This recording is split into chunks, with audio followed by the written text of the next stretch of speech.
Да. Не трогайте Россию, господа.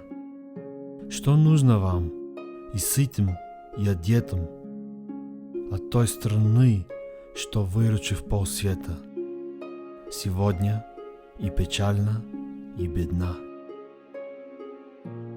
Припомните, как вас она спасла в годину разрушительных набегов, и вот теперь не с вашего ли брега несется равнодушная хуа. Не трогайте Россию, господа. Теперь вы словословите правдивость, но слепо верит в вашу справедливость. Занятие достойное шута.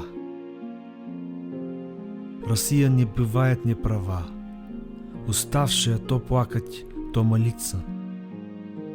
Она простить